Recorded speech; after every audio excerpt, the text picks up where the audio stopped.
What's up, guys? This will be the last time you guys see my yellow Kramer. It has been cleaned, spit shined, new strings put on it, and look at them shiny frets. Shiny.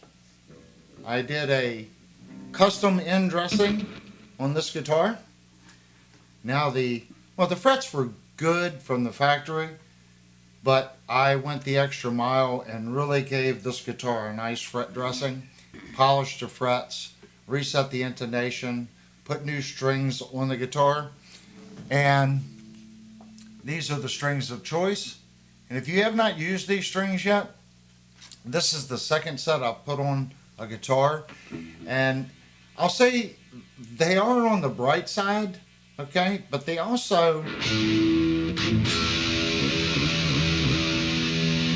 they've got some bottom end, but it's not that. It's the slinky feel the string has.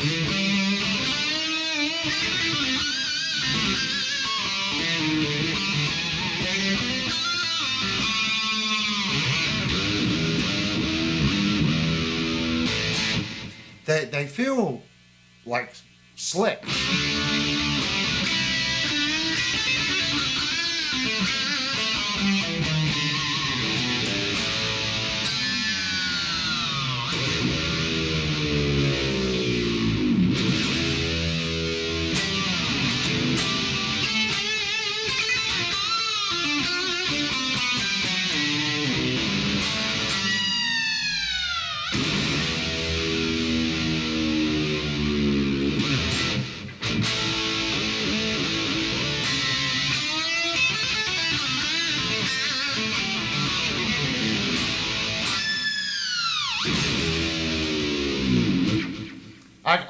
This guitar is stupid.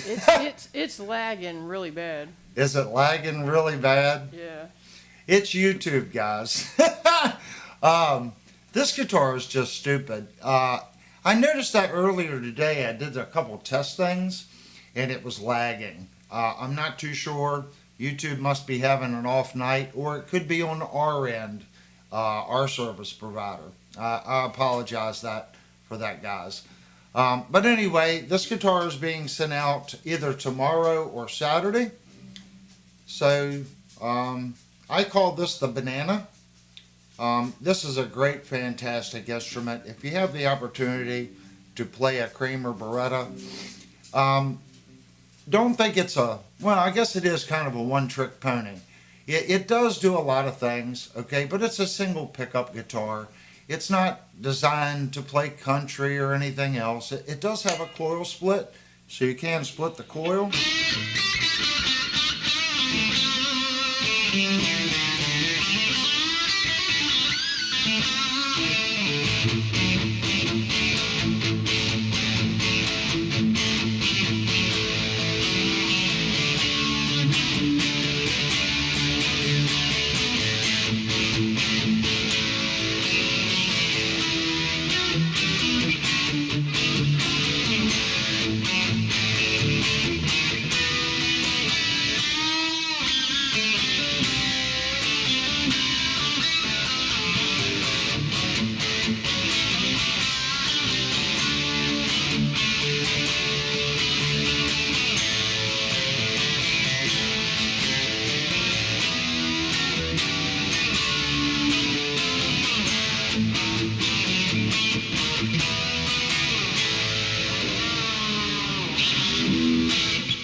That's coil split, believe it or not. It gets a little deeper in the full humbucker. Coil split.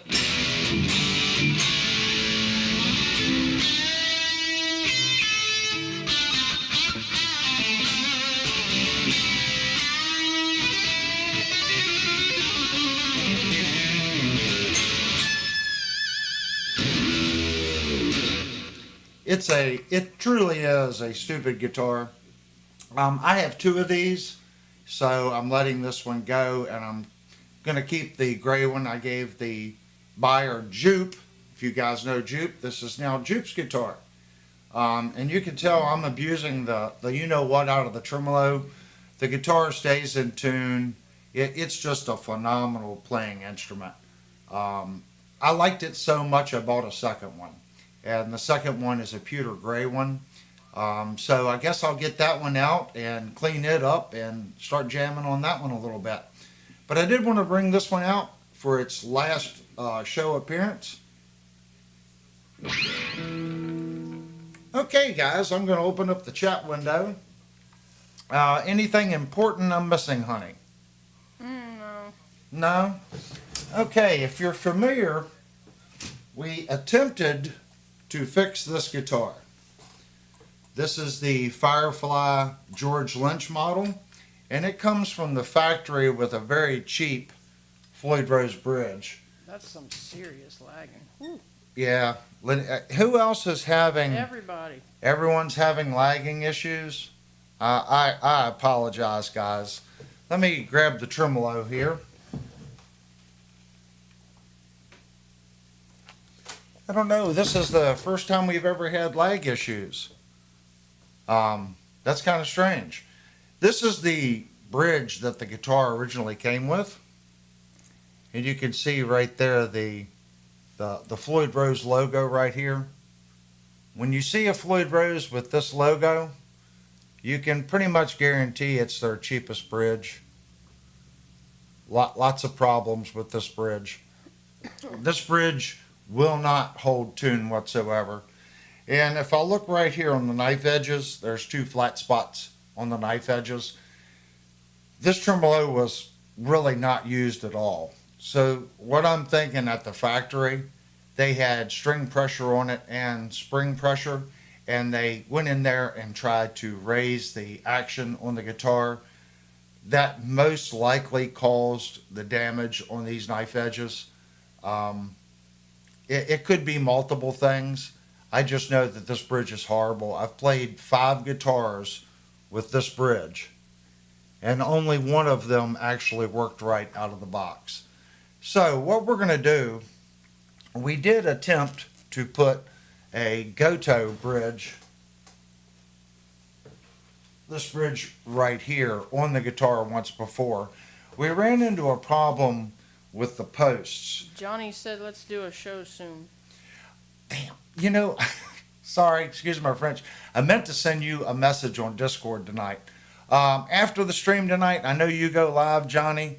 I'll be in the chat, and I'll go ahead and send a message in Discord to you, get you my cell phone number, and tomorrow during the day we can kind of work something out. I don't have StreamYard, so unless there's a way we can do it on Discord like we did our guitar giveaway, I would have to download StreamYard, and I'm going to be honest with you, my computer system is way antiquated, and it's kind of maxed out as it is, so I don't even know if I could load something else on it.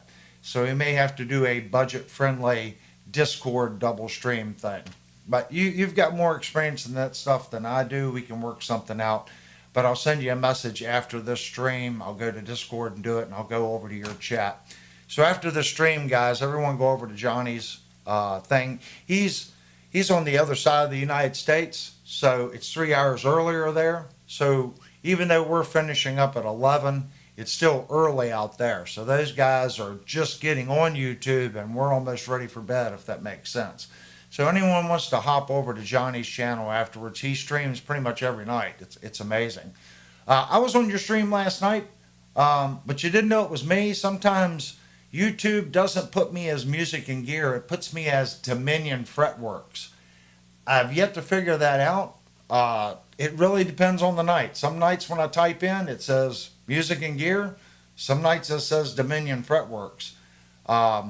So I know you saw me because you responded to one of the messages, but I don't think you knew it was me. All right, back to this. We tried to put this thing in, but the posts weren't working, okay? The inserts on the Goth are a larger diameter. And on this particular guitar, there is just no room here to be boring into this and getting this any thinner. If you're familiar with FireFly, FireFly has been having problems with this hole and this route. Mikey has one of their FFMNs that they just put out, and literally this hole is within 1/32 of an inch of this route. He took pictures of it, and you can see the insert showing through the route, the side of the insert in there. That's no good. This guitar does have a little meat, but we don't want to drill it out and make it any thinner than it already is. So what I've decided to do,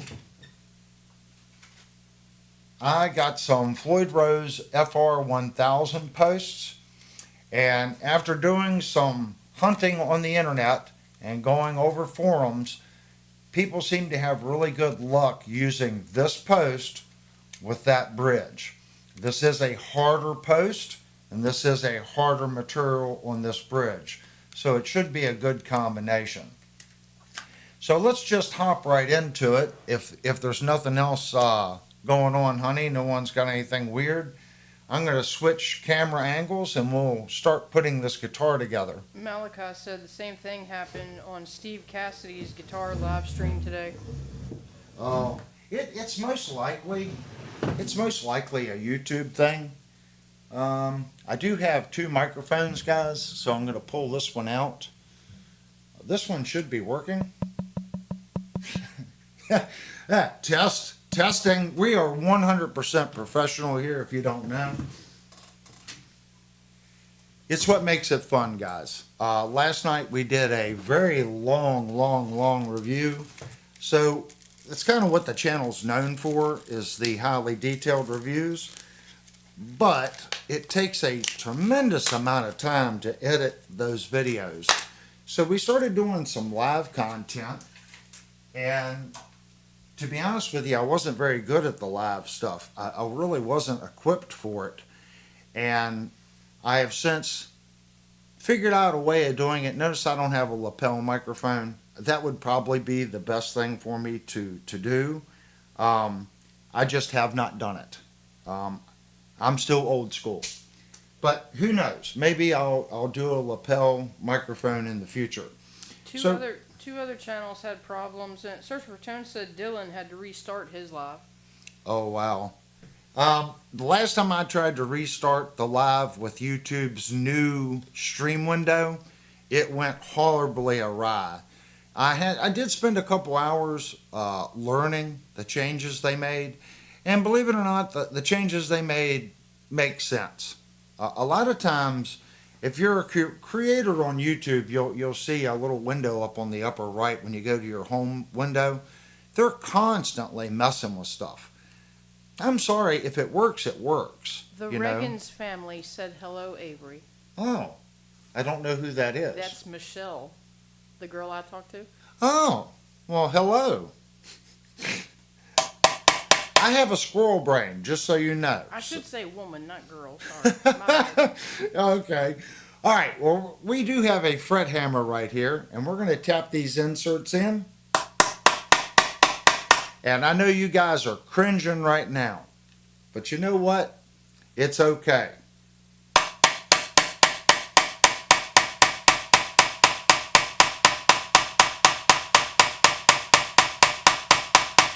I'm not being Hercules with it.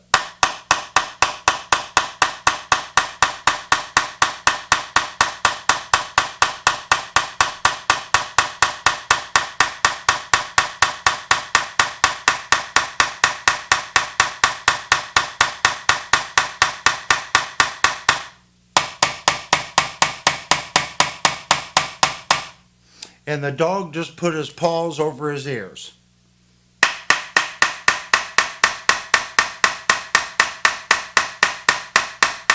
So basically what I'm doing is I'm taking the side of the insert and I'm going to leave that just a little proud of the body.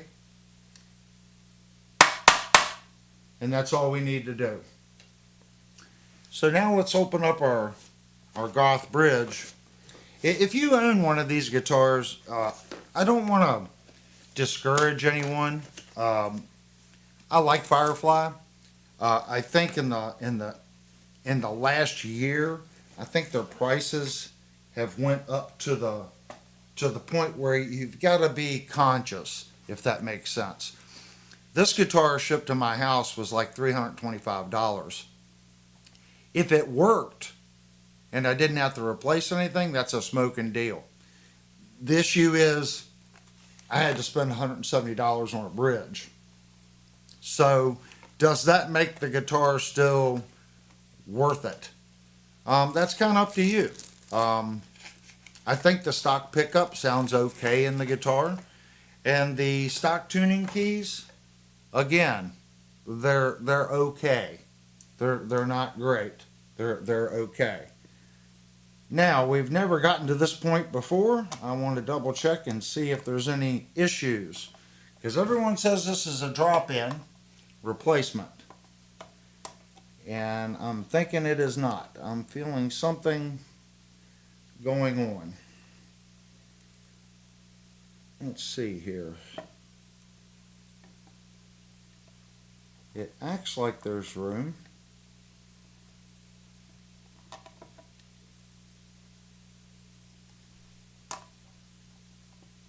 It's rubbing something.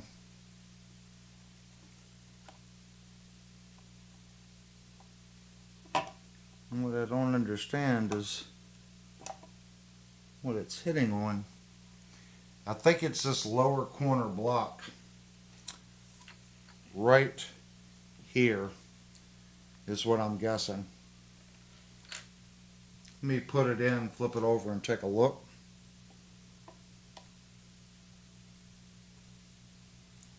See, it's not pulling forward to this post. So I'm going to set it right there. I'm going to flip it over and look. Trucker Bob says your saddle screws are too long. Saddle screws. He said he had to replace them with Floyd Rose saddle screws. The saddle screws on this bridge are not sticking out past the plate. So this is all flush underneath here. And it appears to have clearance for this. I'm thinking it is the vibrola bar, how they've done the insert. That's what it feels like. It feels like it's rubbing on the insert for the vibrola bar.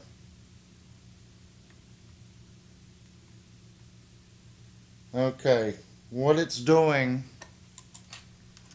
what's going on here is this brass collar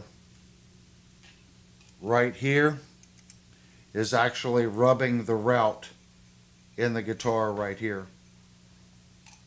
And you can see that that's a really tight tolerance. If you look right here, there's only a 1/16 of an inch room between the side of this plate to the nut. This does have an actual nut, so we might be able to spin that and get the flat side of the nut. No, that's going to require an actual socket. And of course, it's not the socket that I have.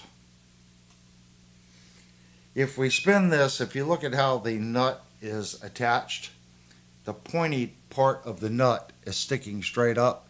If we can get the flat side to sit flat, it may just barely clear. But right now, that is rubbing.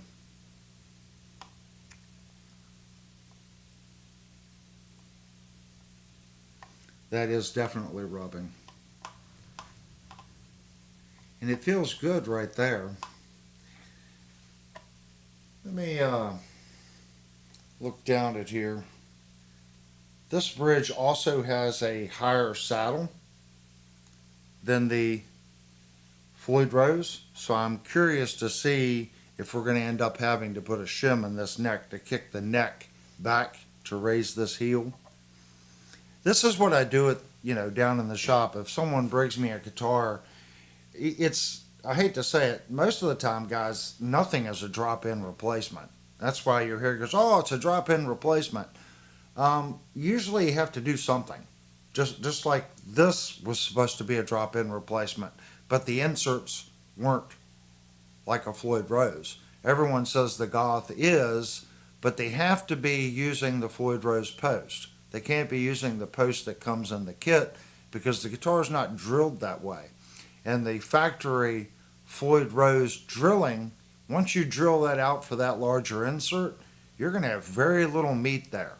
So I'm really curious how this will intonate once we get this other piece figured out here. The only thing I know to do, guys, is to go downstairs and get a different socket for this.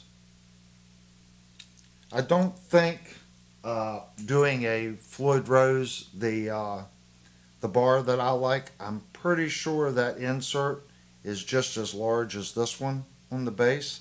So I don't think we would gain anything going to a turbo bar. Let me go down and get a socket that fits this. We'll take a 2-minute break. I'll run down to the shop and get a proper socket. And we'll try to rotate it. And if it doesn't clear at that point, we'll move on to something else. So let's take a quick break.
Okay, guys, I got the right socket. From what I understand, I was just talking to Linnell. She says the system is still lagging.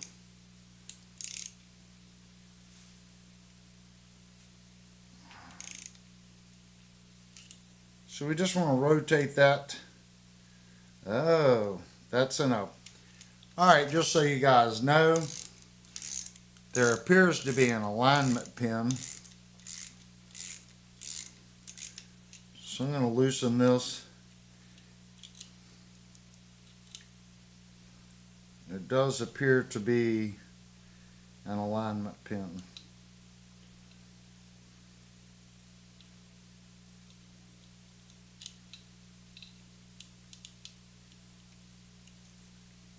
So I was hoping I could shift that.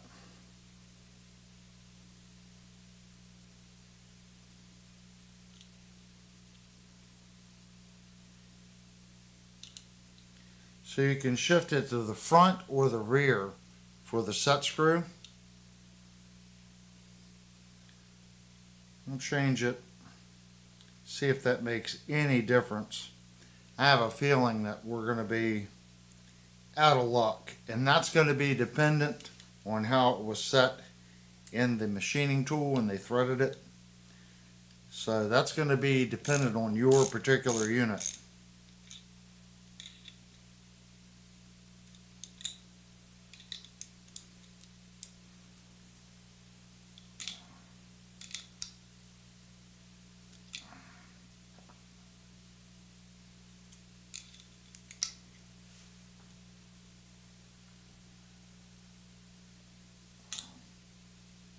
Okay, all I did was get the nut straight with here, and it took quite a bit of pressure.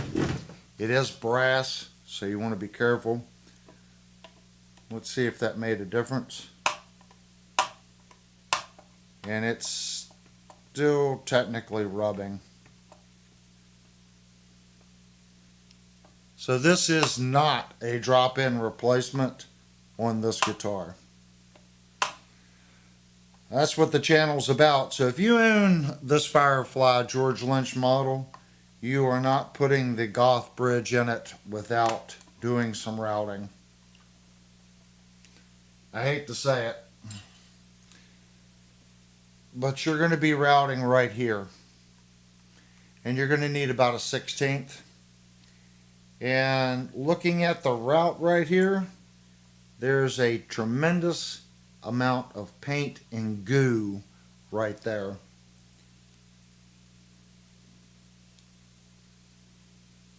There's a lot of buildup of paint.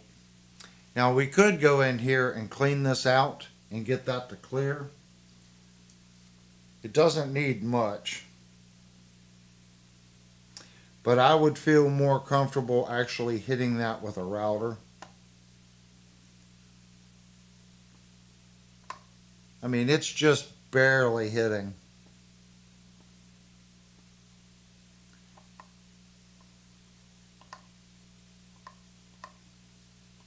But it is hitting. I'm going to move it back and forth a little bit, kind of scrape the side of the route wall.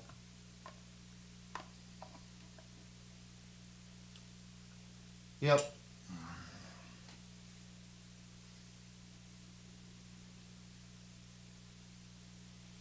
Now, if my stream was in my shop, I could take the router in here and I could clean that up. There is a shoulder, okay, right here. There's two lips, right where my finger is. There's a second shoulder and then an outer lip. I'm going to flip the guitar around so you guys can kind of see that. So if you ran your router bit with a bearing on the bottom of your flush cut bit, that bearing would follow this inner route and clean that out a little bit. I don't know if you really need that much space. It's about 3/32.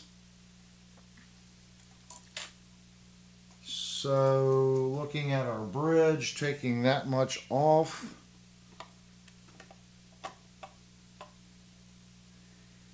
Boy, that would be really close. You would probably see the route if you did it that way. See, now it's just barely doing it. I'm going to set up a jig and just take a 32nd off of that. That's about all it needs. I don't think it needs... That's at least 3/32 down there. It's really tight. This is the point in the live show, guys. So if you have one of these, now you know. We're going to hold this project over one more time. I'll do some routing on the guitar, work on the route pocket. Eventually, guys, I do plan on setting up an actual room where we can demo guitars that'll have my shop and the YouTube room all in one room. I don't do this for a living. This is technically my living room, and I take about an hour before each stream, kind of move stuff around, set the living room up so we can do the stream. So when I do live reviews, this is the area that you guys see is right here. My amp's over there. So it would be nice to actually have a room set up to do that kind of stuff. All right, I'm going to switch over to our other camera and move our mic back.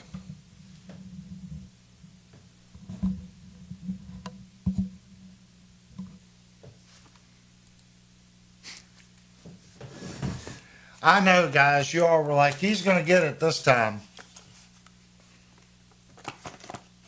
It's called teasing you. We will get it, though. I don't like to do anything the wrong way. it's a disservice for me. Could I put that tremolo in there the way it's just barely rubbing? I could. And eventually the tremolo would wear through the paint. Once you put string pressure on it and spring pressure, would you feel it? You probably would. A lot of people would just go in there with a file and file that section down and put sandpaper. I just feel more comfortable if I put a fixture on the guitar and then take the router. Even though it's only a 32nd of an inch, if you route that line crooked, it will show. You're going to be able to look at the side of that guitar and see that route line. I'm really picky. I like to do things right. Could you go in there with a piece of sandpaper and a file? You absolutely could. Would you see it? If you did a good job, it would look just like the router. I just feel more comfortable using a router than sitting there by hand with a file trying to file. Another reason is it's paint. So when you take that file and you're rubbing it like this, when you come back with the file, you could potentially chip the paint.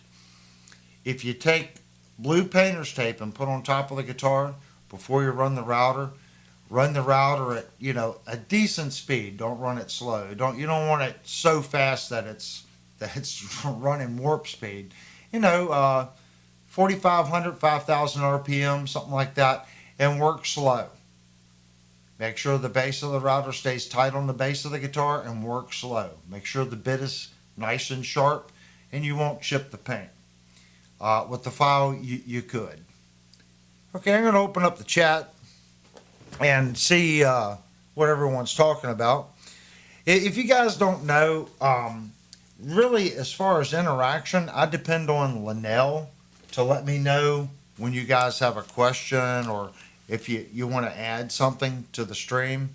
I'm not very good at reading the chat and staying focused. I'm just not. I am a woodworker, CNC programmer during the day, and a guitar tech at night, and I love guitar. So I started YouTube for that reason, because I love guitar. And I thought I could contribute to the community, showing what I do here at the shop with other people's guitars. Guitar Bob at Birdman. Is that the right door behind you? The door right behind your amp? Oh, they're talking about something else. Let me see. Everyone's talking about Birdman. The only ever do things wrong He was way. talking about moving his studio to the bedroom. Oh. Ubi says, never do things wrong. I call it the Ubi way. Feel better about myself. Yeah, man, I can't. He said he only ever does things the wrong way. Oh. I can't. I have to. Now, some people might say that I'm doing it wrong as far as my approach to how I do it. And that's what the channel's about. Don't sit here and think that you've got to put a fixture on the guitar. I'm sure there's a ton of people, okay, that could sit there with a small laminate trim router, put it in the guitar, and they could just manually. You're only talking a ½ inch.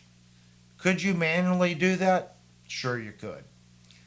Do I want to take the chance? Because I've seen what happens if the router hits a hard spot or something happens and it catches and I don't want to do that. With the fixture, I can put pressure against it in the fixture and just ride it back and forth. Does it take more time to do? Yeah, it does. I just don't want to be liable if something would happen. So I always try to do things in a way, even though it's technically my guitar, I still have to fix the guitar and then resell it. So with that in mind, I don't want to damage it. I want to make sure whatever I do to this guitar, it's going to be good 6 months from now, a year from now, 2 years from now, because whoever buys it's going to go, well, I bought this guitar off Avery. He said it was good. Can I completely fix everything? No, it's still a budget guitar. It's still going to have the budget tuners on it, but at least I know it's functioning and the parts that I'm putting on the guitar are quality. Guitar So, Bob says, no, you're just very thorough. You're doing it right. yeah, I like to be thorough. I see that even in my work. Uh, let's say you're measuring something for an install, or you're doing CAD work on, let's say, a kitchen layout, something like that.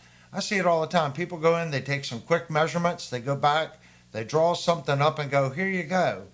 Well, they didn't allow for things being out of level or out of plumb, or they did a mismeasure. Then they spend not enough time on AutoCAD to really figure out whether or not what they're laying out is right. Nowadays, a lot of people, even with the power of computers now, we're so antiquated. Architects and engineers and designers are antiquated. They do a lot still in 2D. They do not extrude anything because why? They're lazy. They don't get any more money if they extrude that model, and they've done it enough to where they think there won't be a problem, or they've done this and hadn't had a problem in the past, if that makes sense. In my line of work, I see something one time, so I can't like go to the computer, pull a file for a CNC, run that part. Usually, if I'm doing something, I have to extrude that part in CAD, write a CAM program, make the part, and that's it. I can't prototype it. I have to be able to draw it. It has to be accurate. And if whatever it's going to fit is not perfectly square and true to its environment, I have to model it that way to where when I run my machine the first time, it fits. Am I 100% on that? Absolutely not. But I'm probably 95%. If I do 95 extrusions or 100 extrusions, 95 of those parts will fit. I'd say that's pretty good. Nowadays, a lot of people, they'll make prototype after prototype after prototype, and they make little changes. We can't afford to make those changes. We have to make it the first time. So I've learned from that, and I transfer that over. If I have a customer's guitar that comes in and I want to save 15 minutes by hand routing something, if that router jumps and I owe that person a $1,000 instrument or $2,000 instrument, was that 15 minutes in time worth it? You can ask me how I know. I've tried to cheat. So can you get away with it? Yeah, sometimes you can. But it's that one time that you didn't get away with it. That's the time that cost you. And if you guys, everyone here knows music. Everyone says Fender, Gibson, all these companies are just making a killing. I got news for you. They're really not making a killing. If I had, let's say, $500,000 to start a production shop, the last thing I'd make is guitars. It's the last thing I'd make because there's too much time, people are too finicky, and there's not enough markup in the product to pay your people right and really have. Does that kind of make sense? There's more money. If you're going to spend all the money in automation and CNC, why make a product that there's only a 20% mark on or a 30% mark on? Because remember, when, let's say, Fender makes a product, they have to sell that to a vendor, and then the vendor has to make a 30% mark. So when you go into a store and you see a $1,000 guitar, they paid $700, give or take. Anywhere from $650 to $750 is what that store paid for that guitar. So now Fender needs to make money at $650 or $750. So if they're going to make 20%, so you see what I mean? Now you have to build that $1,000 instrument for $500. Mark Kleiss said, hey, let's get together and jam out, Avery. I'll play bass. Chance is a killer singer. Mark Price. Why does that name sound so familiar? You're going to have to give me more information. I have a squirrel brain. If I played with you in the past, Mark Price sounds so familiar to me. Mark Kleiss. Oh, Kleiss. I don't know. Have I played with you before? Are you in this area? I haven't played out in a very long time, but anyone that lives near me that wants to get together and jam, I'm all about it. I wanna get together and play with as many people as I can. Um, but that's how I feel about it. If you're going to work on someone's guitar, try to do the best job you can. Um, we may end up just having to do a video, and I may take the time and show what I had to do to the guitar. I was really hoping it was something that we could kind of do on the live stream. I'm just not set up with this system down in my shop to be able to do it live, if that makes sense. Okay, guys. I think, has Jupe come in? Yep. He just come in, didn't he? Is that his first comment right there? Well, that's not his first one, but he just pretty much just came in. Okay, Mr. Jupe, I got something for you. Well, I don't know if he's been watching or not, but Have you been watching, Jupe? Here you go, Mr. Jupe. It's done. So if you missed the beginning of the stream, Jupe, this is your guitar. I'm going to scroll this down.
The guitar really kicks butt. Mark said no. Apparently, he's never played with you. He said he grew up playing with Stevie Ray Vaughan. He's well known in Dallas, Fort Worth. Played with a bunch of people in bands. Oh, cool. Never, one of the sad things, I never saw Stevie Ray Vaughan live. I had the opportunity like 2 or 3 times to watch, to go watch him play, and just never capitalized on it. That's something I regret. Man, that dude was just a phenomenal guitar player. When you talk, like I tell people, it's more than knowing the notes and stuff. It's a feel, it's a rhythm, it's an instinct. There's so much to it. That man had it all. He did. He just had a feel and a way of approaching and attacking the strings that gave him a sound. That's why everyone emulates him. He just had it.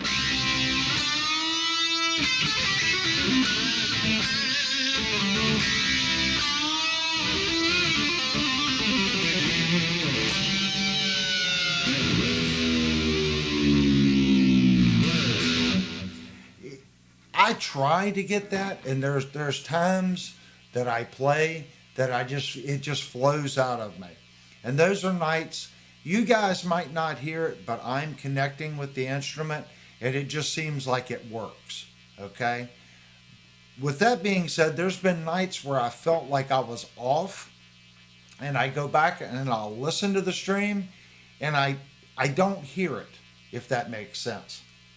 Sometimes as a guitar player, you got to kind of play through. Sometimes that's good. Other times people are like, hey man, you were a little out of tune.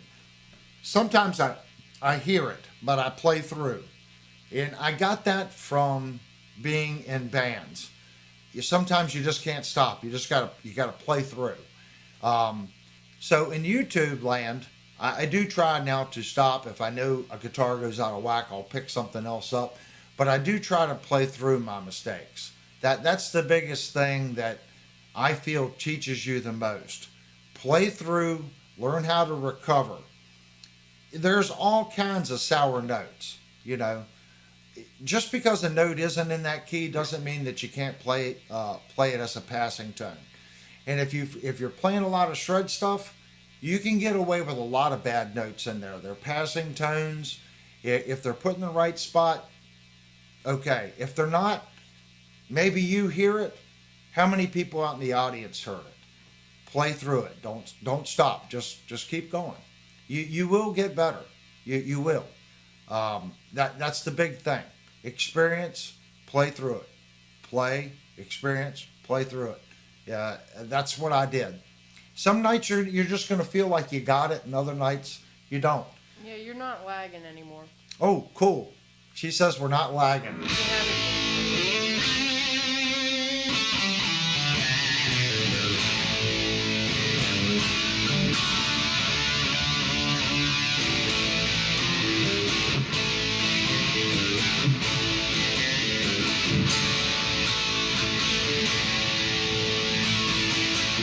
This guitar has a great sound.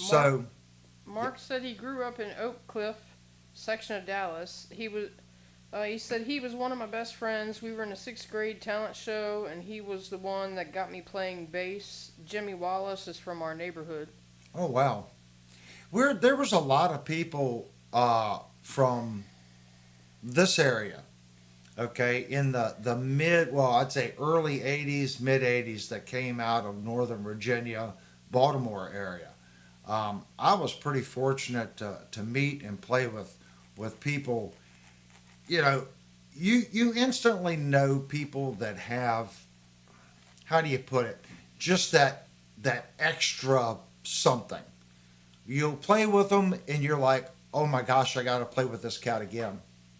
There's something about their playing, something about their ability, something about how they look, they sound, their mannerisms, and you know this is a next level player. Very fortunate that I was able to play with several people like that, and I always looked up to them because I knew, okay, this guy, he's got the full package, and I knew a ton of people that I thought had the full package that are still sitting in chairs just like me. You know, the old saying is sometimes you got to be at the right place at the right time. I don't know, maybe that's true. But I think there was a tremendous amount of talent in the mid 80s to mid 90s. So much talent. There's only room for so many in the top 100, if that makes sense. And nowadays it's completely different. There is no major labels. I think a lot of guys do their own things and they load them up to Spotify and you download them. I don't really understand the new way of doing things. I know music is still being created. How artists are making money, I don't know. I hear horror stories about Ticketmaster and the other company just sticking it to the artists. I don't know what the future of it's going to be, but I've been hearing that the artist really isn't getting what they need to get on the back end anymore. That's why you're not seeing Rosa amps anymore. That's why you're seeing a lot of people taking out their little quad Cortex and their Helixes. There's no money there to have roadies to bring all that stuff. Mark said Jimmy owns the Dallas International Guitar Show. Oh, that's cool. Yeah, you know, at some time, Mark, I want to hit NAMM. We did go to Sweetwater. When was it? 3 years ago, hon? We went to something like that. It's about 3 years ago. We went to Gear Fest, and it was a complete accident. It was. It's not like Sweetwater invited us to go to Gear Fest. We went up, and I'm walking through, and I'm seeing people, and I'm like, well, you ever go somewhere and you see people you think you recognize, but you're so far away from home, you're like, it can't be them, right? And I'm like walking through, and it's in the back of my head. And finally, Linnell comes up to me. She goes, "Isn't that guy that you watch on YouTube?" And I'm like, "Holy mackerel, it is!" And it was Philip McKnight. And I think I've told this story a lot of times. I went up to Philip, and we had a heck of a conversation, man. He is so down to earth and such a nice guy. his wife had to pretty much beat him over the head and say, "Look, Phil, you need to get your butt moving. We're past late on your next appointment." Super nice guy.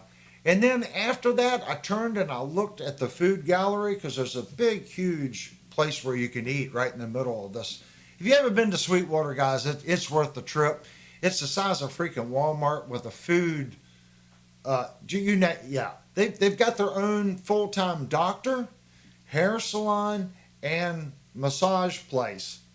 Yeah, if you take the wife, she can get her hair done. She can get a massage. She can do, and if you get sick, they don't need to take you to the hospital. There's an EMT full time right there in this music store, and they have a big food court. So I turn around after talking to Phil, and I'm looking in the food court, and I'm seeing, I mean, pretty much all the big YouTube channel guys. And then it hit me, and I'm like, the reason these guys look familiar is because I have seen them before. I didn't go up and introduce myself to any of them. The channel was extremely young at the time, and I think at the time we might have had 200 or 300 subscribers, if that. But it was cool to be able to be up there, and even though I was a little tiny person, and you had all these, influencers there, the staff at Sweetwater treated me extremely well. Mark They did. said, come out to Dallas in May and stay at his house. And he said, and we'll go to Dallas International Guitar Show. That sounds like it. That would be awesome. With my job, Mark, I'm going to be honest with you, it would be really hard for us to take a week off. It really would. Really, really, really, really difficult. But I'll take that. I'll take that, and we'll see what happens when it comes around. We might take you up on that. Or at least meet you there. We need to get out more. Well, this channel needs to get out and do things more like that, if that makes sense. Even if it's not just for content, YouTube is a job. It really is. I try to keep it fun, but it is a job. It really is, guys. So I try to keep fresh, and I try to keep it moving, if that makes sense. The day that it becomes worrisome is the day that I'll stop. I don't want, like, I used to love woodworking. I'm not too much of a lover of woodworking anymore because I depend on it for a living. So if sometimes when you got to do things for a living, you have to do things you don't necessarily want to do, if that makes sense. There's times that we just have to, I don't want to say cut corners, but there's industry standards, and you have to do it that way to play with the rest of the players on the field, if that makes sense. So woodworking for me, I don't have the love that I once had for it. I don't want that to happen to music. I love music, and if YouTube ever gets to the point where I don't want to play my guitar due to YouTube, that'll be the time that I'll step away from YouTube. But I do it because I like sharing information on working on guitars and playing, if that makes sense.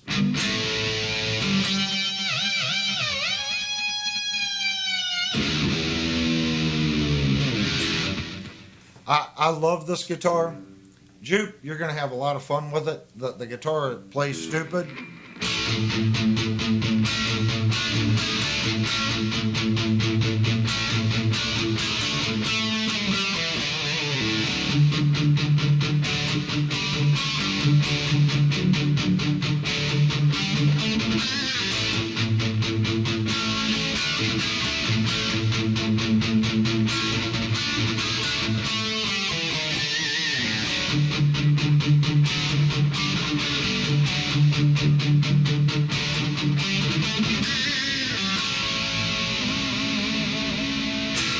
Mark said it's only 3 to 4 days, Friday, Saturday, Sunday. Yeah, for us, it would be, what you got to look at, it'd be an airplane, so that's going to be a day. So if it's 3 days there, so it would be 5 days for us, no matter how we did it. You have to fly out, then relax a little bit, get up, have your 3 days at the show, and then fly back. So no matter how you cut it, it would end up being a 5-day thing. Yeah, what we were thinking about doing, and And I've mentioned it a couple times on the Mikey, channel. Mikey said they have Buc-ee's. Oh, that's a blast from the past. If you watch this channel, then you get the Buc-ee's comment. Lynell drugged me out to a gas station. It was 2 hours and some away, and I'm like, where are we driving 2.5 hours away to go to a gas station? And I pull up and I see this place, and I'm like, what in the world is this? 200 freaking gas pumps. Now, we're not talking where you got diesel. It was 200 individual gas pumps. This place was the size of Walmart, and you walk in there and they've got fresh food. They're chopping up steak. They're making subs. They got all the Bucky merchandise. The place was crazy. If you haven't heard of Bucky's, type it in. The one that they put in Virginia is huge. I'm assuming they're all that large, but yeah, it was pretty cool. So that's where that comment come from. Jupe said after he gets done with the frets, you'll be getting it back for fret work. Try not to tear it up too much, Jupe. This guitar has nickel frets on it, and that's something else I want to say. I don't know if you guys have noticed it. I've been reviewing guitars for 3 years, and guitars do come and go here. How many people have noticed if you polish a stainless steel fret and you polish a nickel fret, the nickel fret seems to stay prettier longer than the stainless steel? I'm just saying this is something that I've noticed. The stainless steel seems to dull and get a tarnish quicker than the nickel fret. Has anyone else noticed that? Or is it just me? I've noticed it with the guitars that have nickel and stainless steel here at the house. If I'm playing it, it seems like the stainless steel seems to tarnish quicker than the nickel. But the stainless does last longer. It's a harder material. Just something I've noticed. That this Kramer has nickel frets on it. There was 0 diesel pumps, wasn't there? Or was there any? Every pump had diesel. Was it every pump had diesel? Yeah. I thought it was. Every pump had diesel. Yeah, that's right. Every pump did have diesel. Every pump had diesel, but the problem is there was no room for a rig to get in. Well, the rigs aren't allowed in there. There's no truckers allowed at Bucky's, at the one in Virginia. It makes no sense. This place is so big, they didn't set it up for semi-trailers. And it says no trucks. It's so big, it has its own exit lane off the interstate. When you merge onto the exit lane, there's 2 signs. You go to the left-hand lane is the normal exit that takes you up to the overpass. If you get in the right-hand lane, it exits off the main exit and takes you right into Bucky's. It has its own exit lane. And if you're coming southbound, you actually have your own lane across the overpass that's just Bucky's. So if you're coming in the opposite direction, whether you're coming in on the interstate or the other highway, it has its own lane across the overpass for the interstate to get to Bucky's. I hate to fathom what it costs just to do the roads, to modify the roads to have the exits like that to get into this facility. More or less building a gas station that big. It's crazy. Bucky's. If you guys want to look it up, it's kind of neat. Mark said he's traveled a bunch. He'll fix up an itinerary and make it work for you two. I'll show you two a great time. No. Well, back to what I was saying, Mark. What we've discussed on the channel before was maybe meeting at Sweetwater or something like that. What I'd like to do is to get the channel set up to where everyone knows what we're doing, and if that would be that event, that would be fine. Have a day where everyone gets together at the event and it's posted. And then people can list, yes, I'm going to come. And if we get enough people say they're coming, maybe we could do something like a dinner out or something in the evening and everyone get together and do that. Originally, we talked about doing it at Sweetwater. Trucker Bob said from what he heard, A trucker crashed into the owner of Bucky's daughter and killed her years ago. That's why he allows no truckers. Oh, wow. Hmm. But that just seems strange, Trucker Bob. I don't know if you've seen the one that they just put in. Well, you go down 81 all the time. They just put the one on 81 there in Virginia.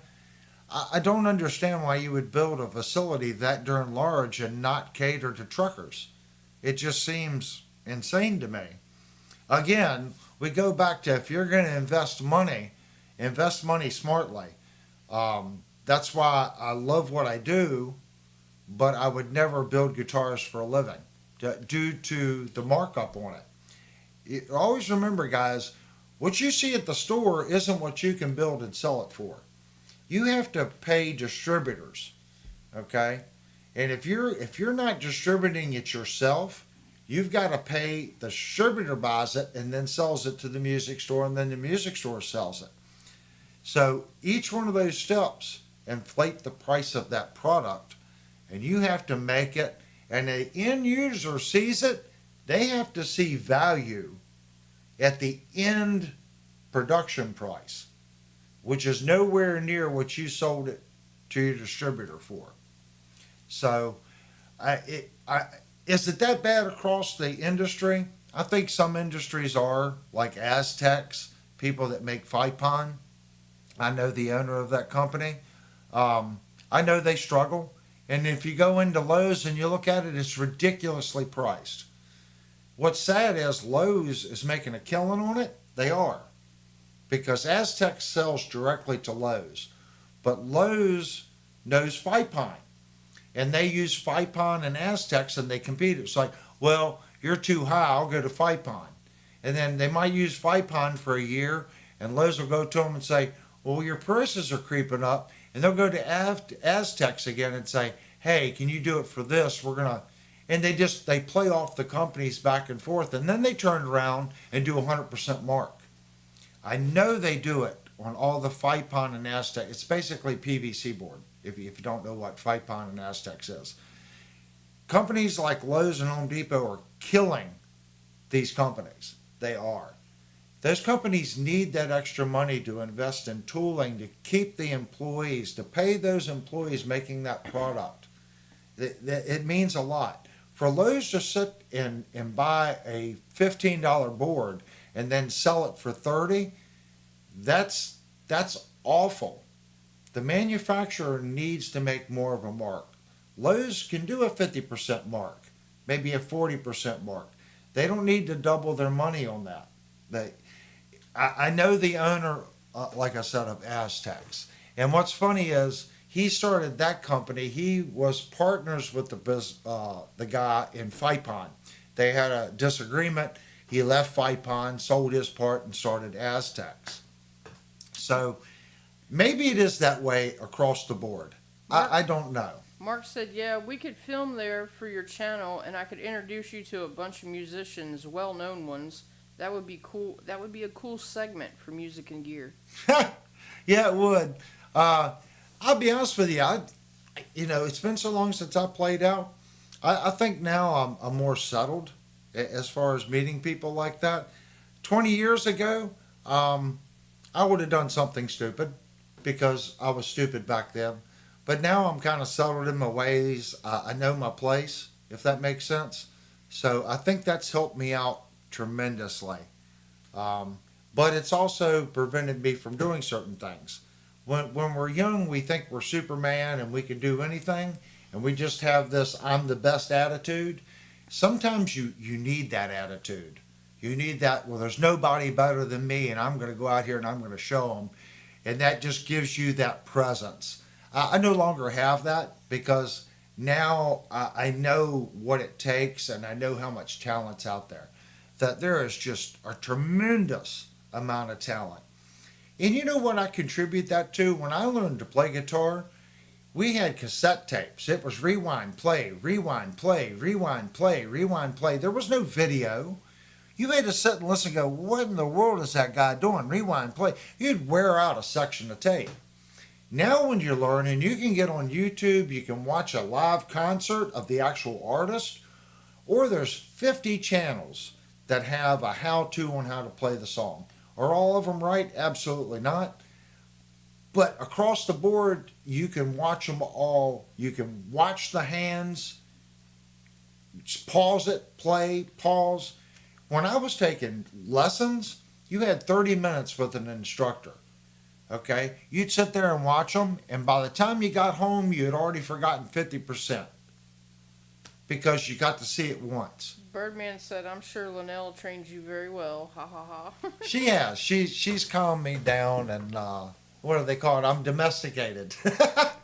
Isn't that awful? I'm domesticated. But she knows my past. She was outside at some of the places that one of my first bands played at. I was still young at the time, but the band was practicing there, and she lived right behind the place where we were renting to practice. And it was a hair salon during the day, and they closed at like 6. And then when they would leave, the owner of the business would let us practice there on Fridays and Saturday nights. And what was funny was it was where people turned around back when they cruised the loop in cities. It was the Strip. Yeah, it was the Strip. So everyone made a turnaround right there, and we left the doors open, and it got to the point where people would just park out there and listen to the band play. We did that for a couple months. I can't remember. I think we ended up getting a better spot that we could leave the equipment set up. We didn't have to roll in and roll out. It was so long ago, I don't really remember why we left there. But it was fun playing there just for that reason, because we could practice a song and we would get a response from people outside. You know, that if people liked it, they would, but if they didn't like it, oh, you guys suck. Yeah, or boo, or whatever. And we knew it's okay, this song isn't going over too well. And it kind of gave us a feel for what was popular. Because people cruising the Strip, they were the people either not legal to be in the bar, but were still going to the bar, or going to the bar. The 18 to 24 crowd, that's who was cruising. And they would hit it, find who they were going to pick up, and then hit the bars. So it was a good test audience, if that made sense. So that's what we did. Okay, guys, if you know the channel, we're going to... Steve said Sweetwater is only 140 miles from him. For us, Sweetwater is, what, about 12-hour drive? Yeah, I think so. It's about a 12-hour drive for us. We were thinking about doing Sweetwater. We can do a Discord thing on that. If you guys aren't familiar, we do have a Discord channel. I encourage everyone to go log into Discord. When we come back, we're going to go over next month's guitar giveaway. I do have it here. So when we come back from our break, I'm going to show you the guitar that we're giving away. Usually, I do a vote on what we're going to do, and we did kind of look at a couple different guitars. I hate to say it, guys, I got this guitar at a really good deal, so I couldn't pass it up. And I figured this guitar was perfect for the community that is music and gear. So I'm going to show you guys the guitar after break. We take a 5-minute break. That allows you to hit the restroom, get a drink, maybe get some snacks. And we do it all the time. So hopefully you guys will return or just hang out. And when we come back, we'll go over next month's guitar giveaway. All right, guys. See you in 5.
Okay. Had a question on what kind of music that I play. I listen to, I guess, prog, which is like neoclassical guitar, prog guitar. That's what I listen to, when I'm at work. As far as what I played a lot of 70s, 80s, and 90s music when I was playing professionally. That's what we did. It was usually rock and roll bass. STP, Van Halen, Ugly Kid Joe, Rat, um, you know, what is it? Chili Peppers, stuff like that. That's what we played when we played out. We also did some Ozzy and older Sabbath. Uh, did a couple Led Zeppelin tunes. I think we did some Molly Hatchet. Um, it was what was popular. It wasn't necessarily what you liked. It's what you had to play at that venue, if that makes sense. Learn the songs. If it went over well, then that song stayed on the list. If it didn't, it was chucked and we learned something else. But I like 80s hair music. I love the 90s grunge. I like the modern stuff too. Flyleaf. I think Flyleaf is awesome. Uh, if it's good music, I like it. I think I also said that I love Stanley Jordan. I like jazz. Love jazz music. Um, I listen to a lot of different things, but as far as what I play and what I like the most, I was going to say 80s, late 80s, early 90s is the genre music that I like the most. There's a lot of modern stuff that's coming out right now that is a cross between prog, 80s hair metal, and grunge. I think that stuff is super cool. I've learned a couple of those songs. I like it. It's a new take on an older style. I think that's cool. So that's the kind of stuff that I like playing. Now we gave a guitar away. Trucker Bob was in the chat earlier. He was the winner of last month's guitar giveaway. We're not doing one this month. It was just too late. Um, Here's our guitar giveaway. And again, I want to thank Shenandoah Music in Winchester, Virginia, for allowing us to purchase this guitar at such a good price. It allows us to get a more expensive instrument at a price the channel can afford for the giveaway. If you're not familiar with how we do the giveaway, you have to be publicly subscribed to the channel so we can verify that you are subscribed. If you're not publicly subscribed, it doesn't come up in our list. You can be subscribed, but we don't know it. So you have to be publicly subscribed, and you have to go to our Discord server, and there's going to be an opt-in room for the guitar giveaway. You need to put your name there, and if it's different than the YouTube, if your Discord name is different than YouTube, please put I'm such and such on YouTube. I want in on the drawing. Then Devastator writes your name down. You get put on the little wheel, and then if your name, if it lands on you, guess what? You get a free guitar. And like I said, Trucker Bob was the last person to win. And you guys are like, oh, we thought he got something new. Well, it is something new, but you guys have technically already seen it. It's the Jet JS500. Awesome guitar. This is next month's giveaway. We've already played this guitar on the channel. Now you get the guitar and the Gator gig bag. Now the guitar map price on this guitar is $550. Timothy Davis said maybe someday you'll give away a left-hand guitar. They're kind of hard to do. If what we could do on something like that, I would have to make sure that a lefty model was available. Shenandoah Music does have some lefties, like an RGA, I think they have an S model and a lefty. So if we did something like that, I could swap it out for a lefty. This particular one, Shenandoah is not sure whether or not they're going to carry Jet yet or not. Okay, they're thinking about it. So this was purchased at Shenandoah, so hopefully they're going to bring Jet in full time. They are thinking about it. So thank you, Shenandoah Music, for again providing this channel a guitar to give away.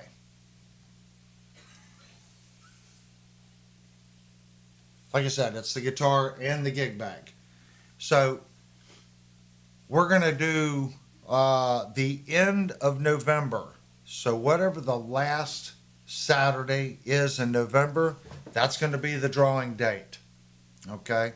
So head over to Discord, put your name in the opt-in room, give Devastator a little bit of time to finish up the stream and go and make sure the Discord's set up for it. But that's how we're going to do it. The last Saturday in November is the 29th. Okay, on the 29th, that's the night we're doing the drawing. So, let's listen to this guitar, since we're going to be giving it away. Birdman wants to know what type of waggler is that? The vibrola bar on this guitar is a Wilkinson. And it actually works really well. It does not have a locking nut, but it actually works surprisingly well.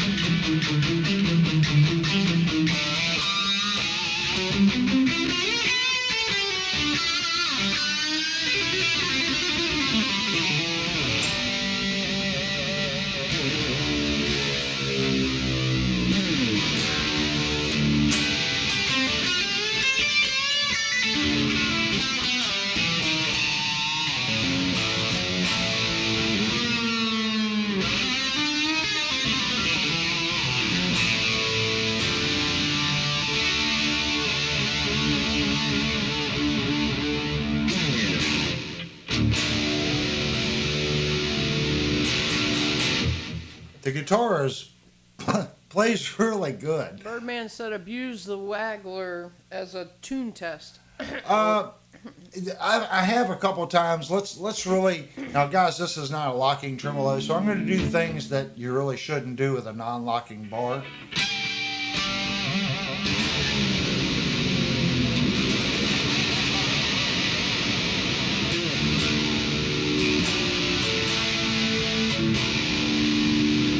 Hear that knocked it out. It's not a locking. You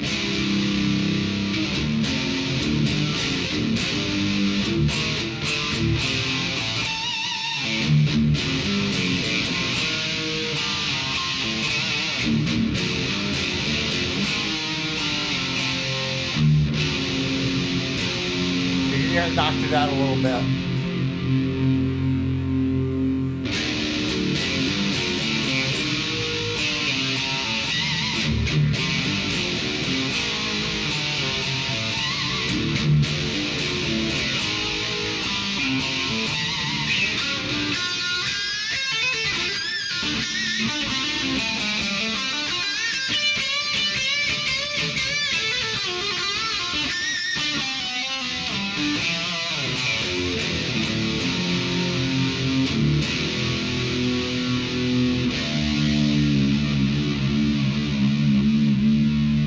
Now, if I bring it up to regular tune, Is it a 2-point trim?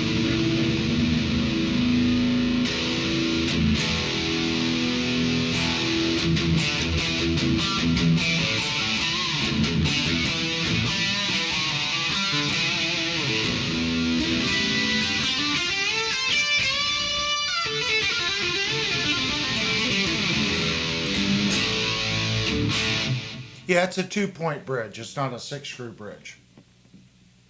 But it's a Wilkinson.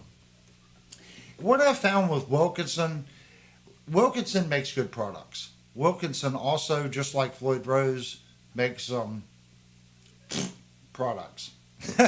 So a lot of budget guitar companies will put a Wilkinson or a Floyd Rose that is a substandard part on the guitar.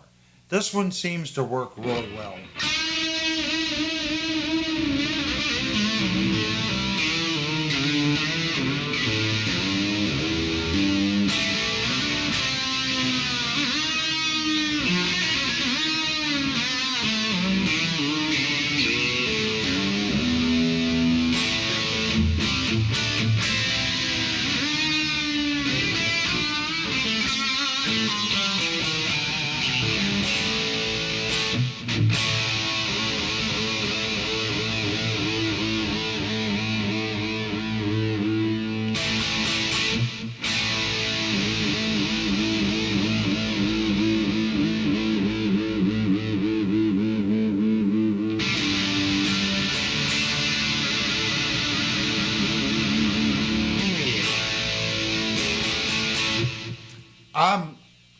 I'm a Floyd Rose actual Kaler guy. Mark said, tell us about the frets.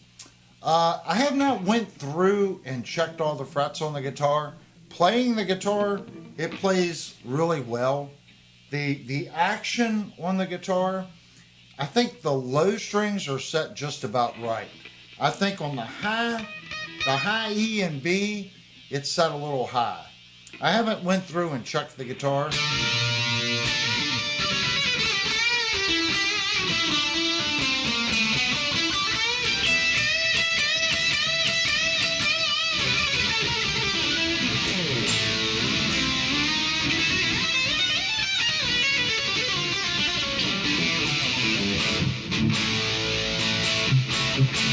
It plays nice. Is the setup perfect for me? No, it's not. But I think for a factory setup, it's a good factory setup. I think what it was when I was looking at it.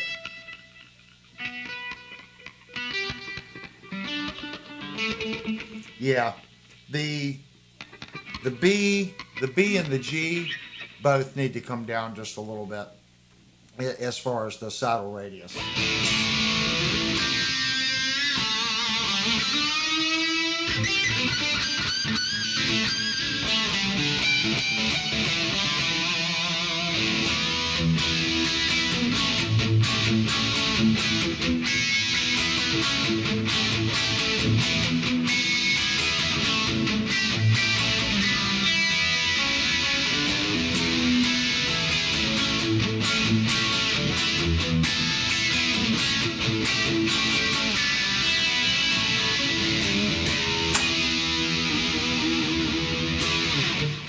I'm abusive on guitars, guys, so you probably heard me just smack the piss out of it.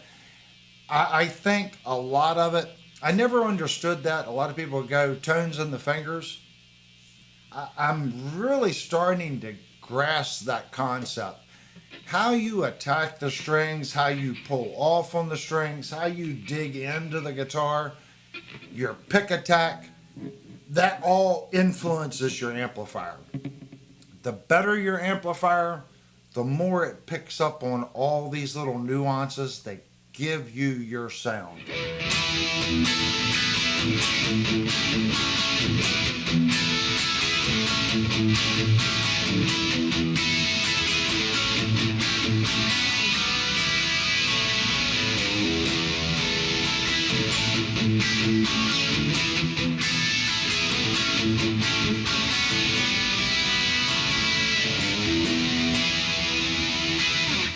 What I hear in this guitar is the open notes ring out. It's distorted, yes, but it's a nice articulate tone that the guitar has.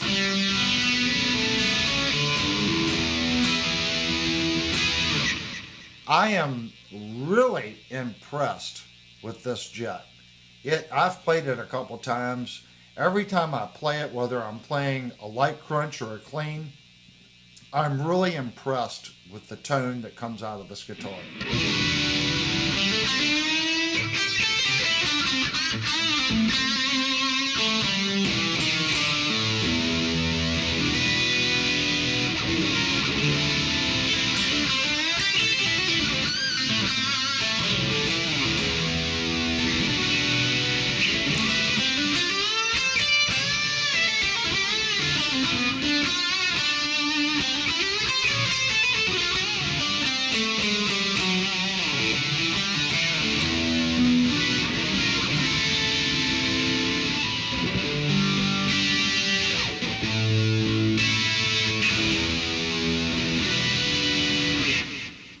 This is the neck pickup here. I just switched it.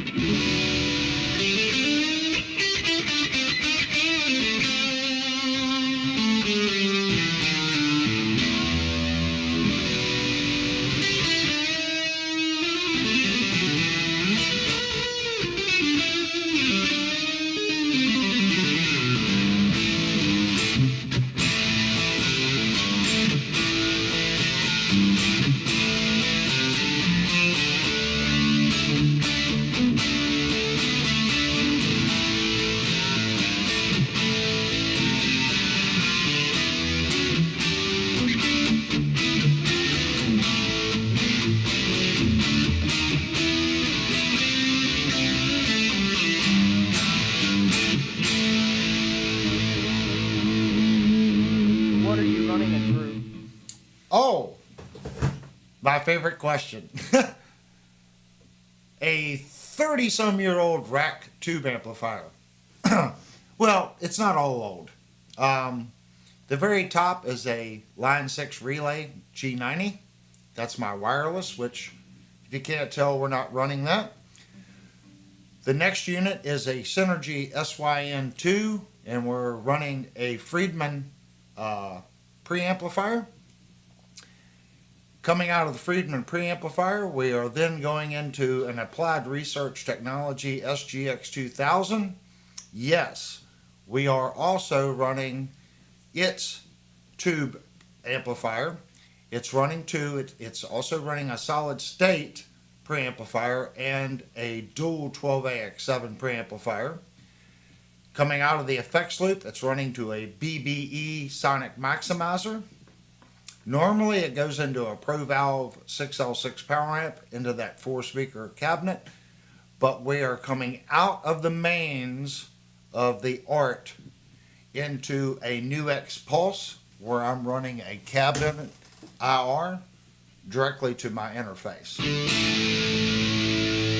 And the reason I'm doing that is when I run the power amp and the 4-speaker cabinets with my microphones, these microphones here that I talk into, they pick up the cabinet volume. So for about 4 or 5 months, I tinkered around trying to figure out how to get my tube amp to go directly into the interface. And I don't know if I can show it. I don't know if there's not enough cable. Let me turn on the other camera. Maybe you can see it. Oh, it's not quite long enough. Hold on, guys. I'm going to spin the camera so you can see it.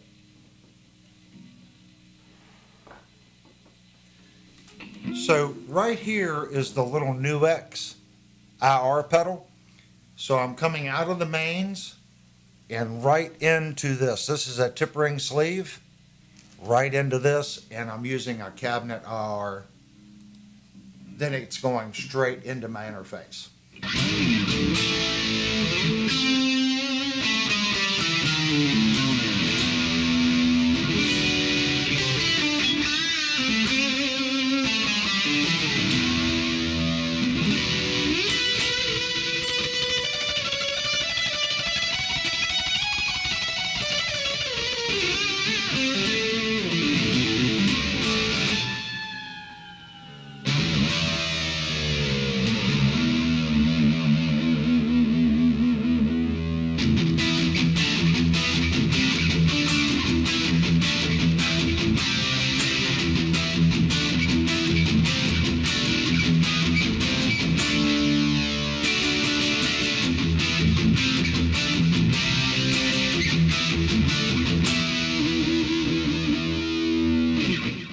It's got a good sound. Like I said, that's the neck. Is that a SWR 210 under the Egnator? Yes. I love my SWR. They made great amplifiers. Yes, I do play bass a little bit. Never played bass on the show yet. I have a custom shop Fender Squier. If you didn't know, yes, Squier had a custom shop. And if you're fortunate enough, like me, I'm very fortunate. The Lord has blessed me in many ways. I have a custom shop Squier M80 6-string guitar that I've showed on the channel. It's a set neck Stratocaster. Pretty cool guitar. Look them up if you don't know the M80. And then I also have a 5-string Squire jazz bass from the factory with the EMGs and a bass blend knob. Both excellent instruments. And that is my bass amplifier. And it is a 210 with a horn. Great amplifier. Underneath it was so nice. SWR thought of the working musician. There's a 1U rack right where my finger's pointing. And yes, that is an Alesis Quadraverb 2 that's in that, and that's where it gets all its effects, is through that Alesis Quadraverb 2. You roll that thing out, you can pound down the house with it. It is stupid loud, and it is stupid awesome sounding. Never had a problem with it. BCG 5150 says, nice. I like the Pro Valve. I think TubeWorks is the same company. Yes, it is made by TubeWorks, which this is a BK Butler version. Now, they also made a Moss valve, which is non-tube. And I never heard horrible things about the Moss valve. You know, the Moss valve is set up, basically they took the tube circuit and they put MOSFETs in place of that. They designed it like a tube amp, but used MOSFETs instead of the valves. I like my Pro Valve. It has served me well. I think I've put maybe 3 sets of tubes in that thing in 30 years. A lot of people are like, oh, you got to replace the tubes every 2 or 3 years. Yeah, you know, a tube, when it starts to get old and worn out, has a sound. Now, I was forced to put tubes in this. When did we buy tubes? 2 years ago? Yeah, probably. Yeah, about 2 years ago. It just got to the point where it was popping on and off. The filaments were shot. It wouldn't turn on. it said, I'm not playing anymore. I am done. And I thought something serious was wrong with it. And I'm like, you know what? I haven't put tubes in this thing in like 10 years. You know, maybe longer, 15 years. I'm going to buy a set of tubes for it before I send it to Mike and have him look it over. I put a set of tubes in it and it come right back to life. So give it a good cleaning. When I put tubes in it, I took the back cover off. I vacuumed it out. I went in with contact cleaner, cleaned all the little pin ports where the tubes went. Just give it a good clean. You don't have to go crazy. Just go through with some cleaner for the pots. And it's got a presence, gain, and output. I went through, cleaned the pots, cleaned all the input pins. Took a little, it almost looks like a brush with like porcupines. Went into all the input and output jacks, cleaned all those out with some contact cleaner, put it back together, and it's good to go. I do that with all my equipment. You know, I don't go in and fix it. I don't. I might, if I start having a squirrely jack, I might go in there with some cleaner and clean the jack. But the tubes in my ART, that unit's been modified. It has what I call the ADA mod. Basically, the cats that were doing that mod in the early 90s modified this unit. And it's basically the same mod as the ADA MP1 mod. And it has two 12AX7s in it. Mark says, where do you buy tubes? These tubes and that one, wasn't that the place down in Harrisonburg? Yeah. She'll have to look up the name. I try to support local stores. Again, Shenandoah Music. When your local store disappears, you're going to miss them. Can they compete with Sweetwater? I think they can. You have to be willing to give a little too, okay? If you order an instrument at your local store, they're going to get whatever their vendor sends them. If you go to Sweetwater, they may have 5 or 6, and if you're getting a flame maple top or something, you can pick the better one. Is that better? I've had good experiences at Sweetwater, and I've also had some bad experiences with Sweetwater. You bought yours at Hometown Music in Harrisonburg, Virginia. Yep. Shout out to Hometown Music in Harrisonburg, Virginia. If you cats are watching, thank you so much for supplying tubes that makes my guitar work.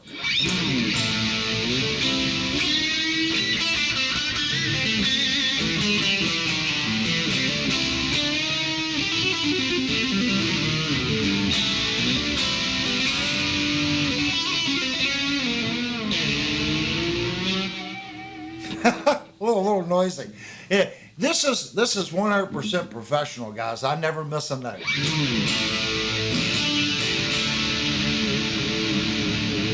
Play through it. You got to support your local stores. If you go in and you buy tubes, okay, they're gonna carry them. Hometown carries tubes. I walked in, I'm like, holy mackerel! Look at this. I was just talking to Linnell. I was looking on Amazon. I'm like, ugh, you know, the way they throw those tubes around, the Amazon employees throws that box up on the shelf and then they throw it on the cart and they throw it. I'm like, Lord only knows how much that tube has been beat around before it gets to your door. Timothy says, how does it sound clean? Clean. For that, guys, we will have to model. Because I don't have any presets set up in my art that are clean that I know work with my Synergy. So let's switch it over to the little modeling amp. I am going to turn off the ART so it doesn't make a ton of noise when I unplug it. Hold on for a second, guys.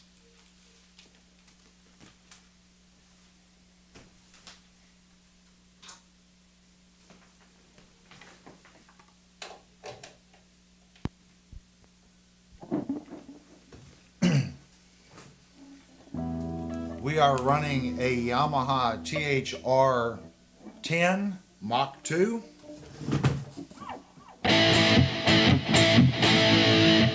And that is a simulated guitar that you're hearing right there.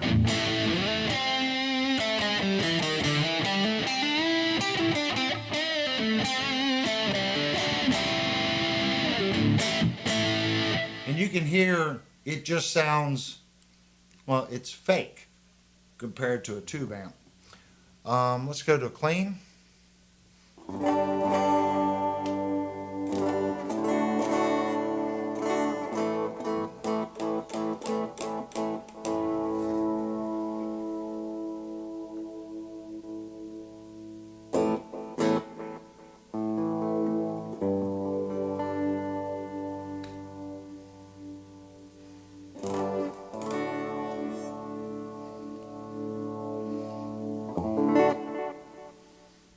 Let's get a different.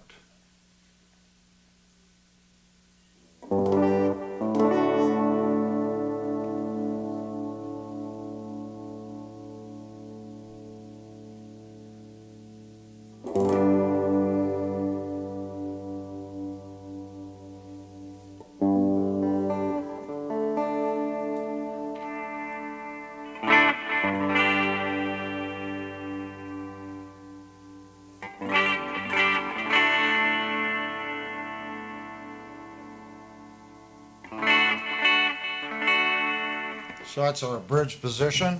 Like I said, I'm just in clean. It's just a little bit of chorus and some reverb.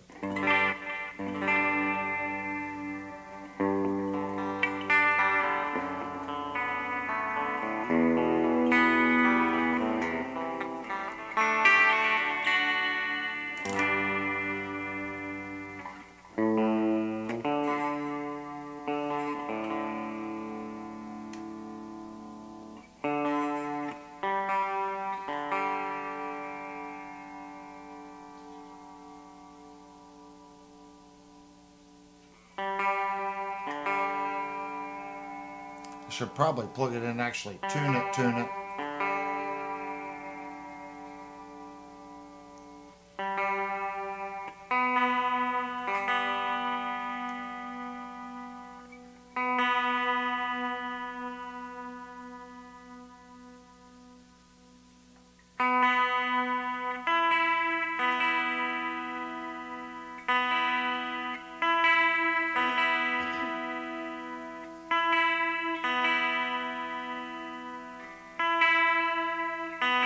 think I'm sharp now.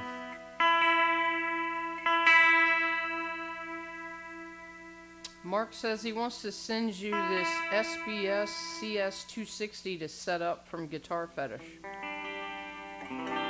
We can do that.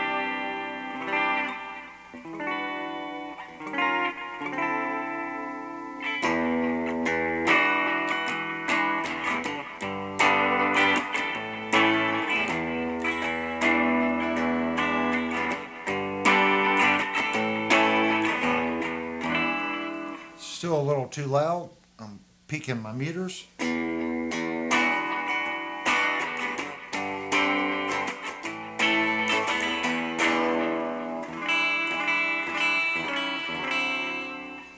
little bit more. So that's our bridge.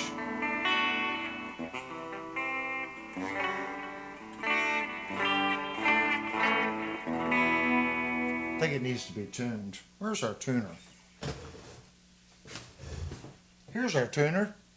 Let me plug it in and actually give it a proper tune, guys.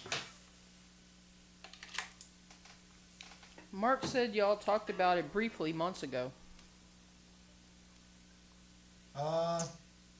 Yeah. If you go over to Discord, we can get all the information set up. And what I do with most people that send stuff, if you don't want your guitar on the channel as far as being a video on fixing things, just let me know. It doesn't have to be. How old is Wolfie? Wolfie's about 11.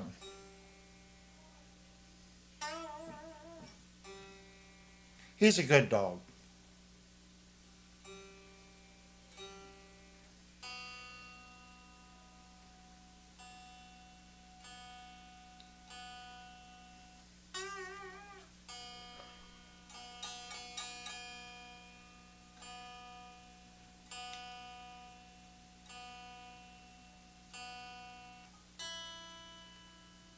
It's funny looking down at the guitar. I can see how it's set up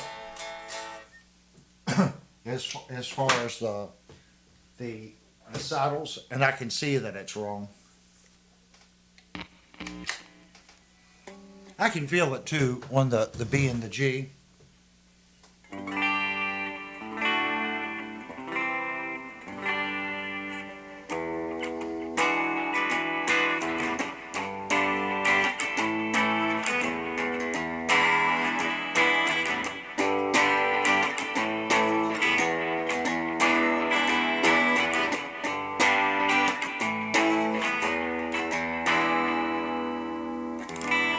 So that's our bridge position. Here's our center position.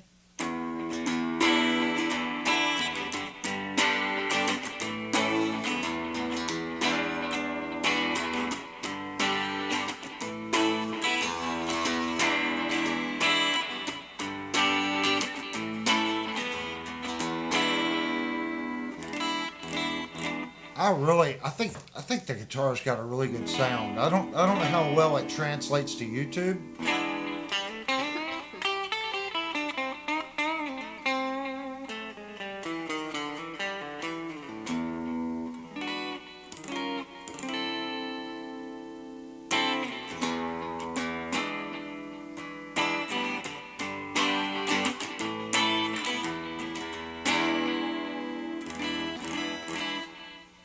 Up to our neck position. Malika said he'd like to send you his 90s Jackson Grover Super Strat rebuild and repainting project so that you could go through it thoroughly for him.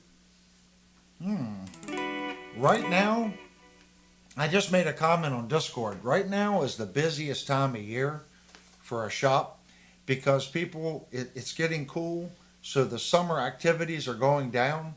So a lot of the techs, now's the time of the year where we start seeing so much coming in. Guys, I'm willing to work on anything. Just send me a note on Discord and we can make arrangements to get it here. You know, that's the big thing. He said it's set up nicely, but He thinks that you'd make sure that it was 10 times better than it was prior to him sending it to you. Yeah, that's the normal case. Right now, I just finished Jupe's guitar, the Yellow Kramer. I should say noisily. That's how he put it. Noisily. Noisily. I have two more down in the, well, actually, three more down in the basement. We have guitar for Searching for Tone, if he's still in the chat. We have his Ibanez Jim Jr. disassembled in the basement. Then we have a FireFly, and then one other secret guitar that's downstairs getting service. So right now, we're quite busy.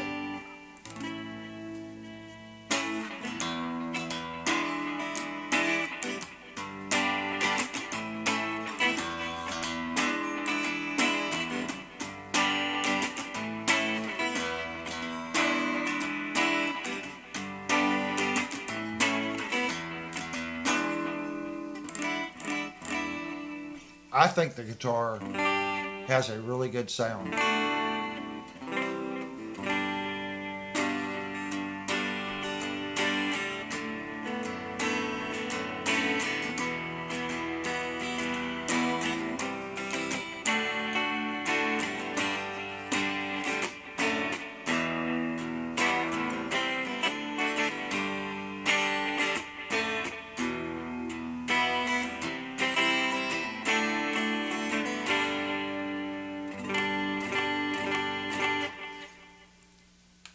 Whoever gets the guitar, it's a heck of a guitar.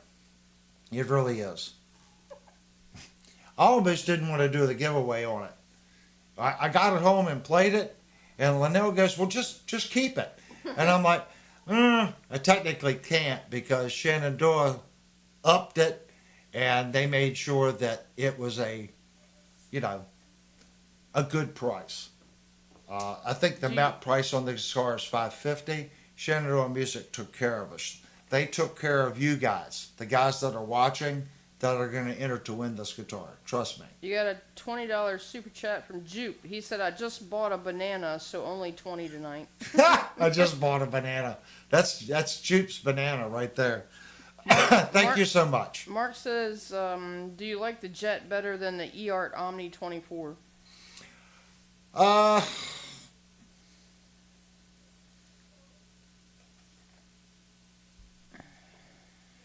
I think they're equivalent, if that makes sense. I can't compare them side by side.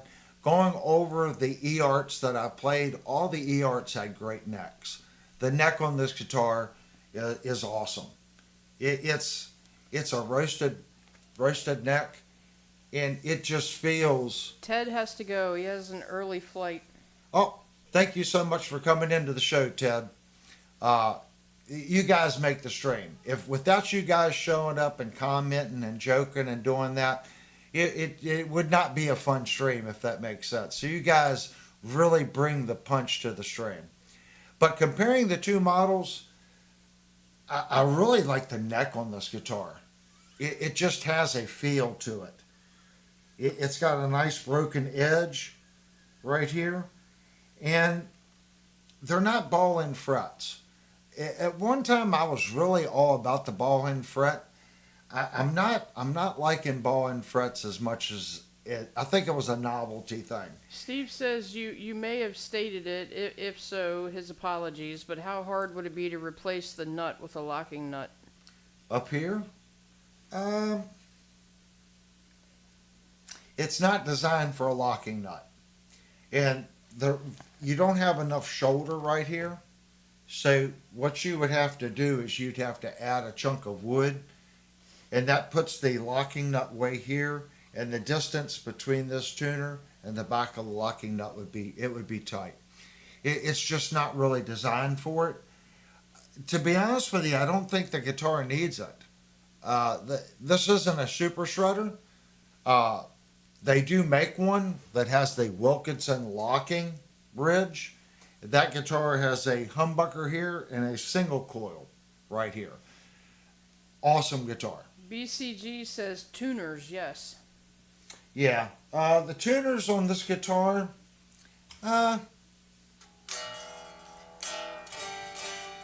when I was playing with them, they feel really tight. I think I mentioned that the night that I played it. I'm going to loosen the screw here and see if that has something to do with it. But they feel really, really tight. Would they break in over time? I don't know, but they feel tight. They really do. They don't they don't feel bad. They're tight. They are locking tuners and they're labeled Jet. Mark says it depends on the guitar as far as the rounded ball ends. Yeah, I've played some that I really like, and then I've played some that just it doesn't matter what you do down here as far as driving the fret in, they just snag strings. This is a conventional fret that they've done a pretty unique job on the dressing. Scott from the United Kingdom wants to know if you use pins on American guitars. Pins. Um, that's a reference. It's like the difference between tubes and valves. So you might be calling it something that I'm not familiar with, if that makes sense. Pins. I'm not familiar with the term.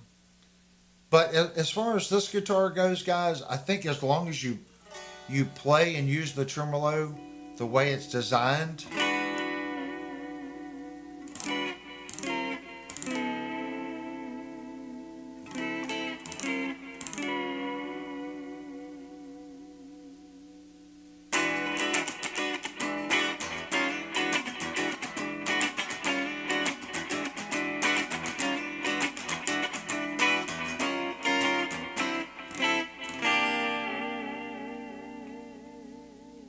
and you can get a little crazier with it. I mean, I'm actually doing quite a bit there.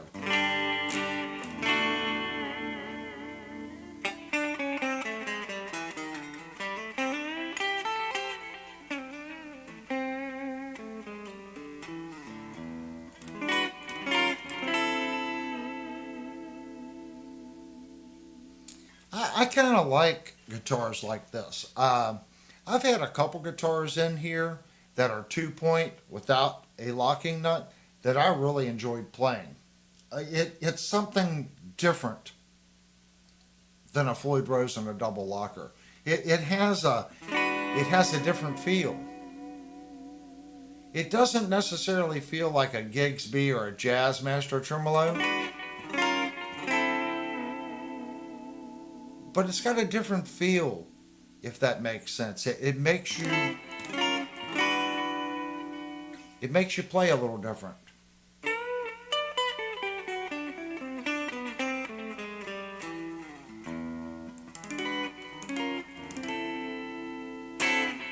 Like I said, I like the sound of these pickups.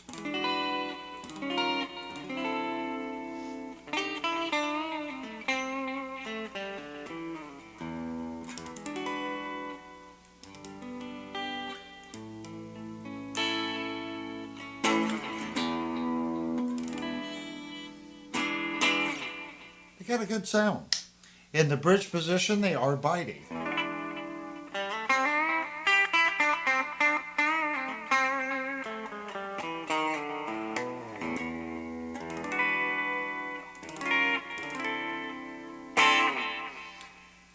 I wouldn't have a problem going out right now and playing it in a bar because I know I can get different sounds out of it. Does it need a setup? Yes, it does. When I look across the radius of the strings like this, I can see that there's an issue with the D, the B, and the G string. So it does need a setup. So I'll go through the guitar and I'll give the guitar a really good setup, check the intonation, do all that kind of stuff. It will be a solid instrument when you receive it. Whoever wins it, if you want to add something to the guitar before it leaves here, I'm 100% okay with that. If you want to change the tuners, like I said, they do feel really tight. But as far as what I'm willing to do on the guitar, I'm willing to set the guitar up and make sure the guitar plays and acts and set up properly. No guitar leaves here that isn't right. I think the tuners are okay. I just think they're just really tight. I wouldn't change the pickups at all. I wouldn't. The only thing that I would think I would do to it is the tuners. And let me play with the guitar more before I say the tuners are awful. They just feel tight right now. Maybe they'll loosen up after playing around with it. I also want to, like I said, loosen these screws a little bit up on it. It could be that the tulips are just overly cranked. Maybe I might give this, just break them just a little bit, and they might instantly feel better. Who knows? But this is next month's giveaway. If you're just tuning in, you have to be publicly subscribed to the channel, and you need to go over to Discord, log into Discord, and say, yes, I want to be in next month's guitar giveaway. It's going to be the 29th, the last Saturday of November, just in time for Christmas. So this is the giveaway. Those are the two things that you got to do to enter, guys. So hopefully you guys like the guitar. Like I said, I think it fits the channel. This is a good instrument. It can do a lot. It can play the 80s stuff. It can play the modern stuff. And we hadn't had a jet on the channel before. We're definitely going to get some more jets on this channel. This guitar is a really nice guitar. And it should be. At the $550 map price mark, it should be a good instrument. It really should be. Richards has to go, and BCG has to go. Yep, we're getting ready to call it a night too, guys. I just wanted to get in what the guitar was and all that kind of stuff. If you don't know, I'm a diabetic, so we're kind of pushing it tonight. But I want to thank everyone for coming in. If you gave a super chat, thank you so much. That's what drives the channel. It allows the channel to buy instruments like that so we can in turn give them away. Everyone that you see to your right, if you're on a computer, or below you in chat, they're the people that donated money that make that happen. They're also allow us to buy little things that make the channel better, like this microphone and other little things that Super Chat money has went and purchased to make the channel better. It's you guys that make that happen. It really is. YouTube AdSense does not pay worth a just so you guys know. So it's you guys that make the channel work. I'm going to open up the chat one last time and make sure that we're not missing anything. We only have two moderators, Devastator and Linnell. So if you're into wanting to help a small YouTube channel, we do need help. Devastator is really good about being here every week, but if something would happen, that kicks it just down to Linnell. So if you're interested in maybe being a moderator for the channel, you know, you're sitting in the background. It does take responsibility. Sometimes you get a troll in here or someone that's saying stuff that's not good. You have to be able to kick that person. As much as we don't, I think we've only kicked one person ever. We've been very fortunate on the channel. Trucker Bob gave a super chat. Oh, thank you so much. Right there is last month's guitar winner, so you can ask Trucker Bob what he thought of the Fender that he won last month. This month we're doing a Jet. So who's to say what the next one will be? But I can tell you right now, this is a good playing guitar with nice sounding pickups. So if you win it, I think you're going to be happy with it. Like I said, I'm going to do a setup on it. It's a solid instrument, and it's right at that good price point, if that makes sense. I don't know if the following month we'll be able to do such an upper end instrument. We may have to lower the cost a little bit. But Shenandoah Music did give us a really good deal on it. And again, I want to shout out to those guys at Shenandoah Music in Winchester. They've made it possible for us to do another guitar above the $550 price point as a giveaway. So thank you so much to those guys over there. If you know the channel, we always do 5 minutes at the end so everyone can close up their thoughts. That allows you time to, if you're in the middle of a conversation, finish up thing. And it actually gives me a little bit of time to actually look at the chat and respond to things. Because without Linnell, I I wouldn't know what you guys were talking. She does so much. Hope you guys like the show. We're going to do another live show on Sunday. And Saturday. Was it Saturday? Squirrel moment. Saturday night. If you want a question brought up on Saturday night stream, go to Discord and it'll say on there topics for live streams. Go there and please post what you want to go over, whether it's pickups, pots, strings, a particular guitar manufacturer, or something that seems to be the buzz right now. Whatever it is, go there and put it, and we'll go over it next Saturday on the stream. That's what Discord's for. It allows me time to go in there and look and do some homework and research. That way we can better, answer the question. All right, guys, thank you so much. And again, thanks to everyone that gave a super chat. It's what allows the channel to move forward. And here's our 5-minute closing window. And I hope I'll see everyone on Saturday. And we have another video coming out on Monday night. It's going to be a guitar tune-up video. So we have that video coming.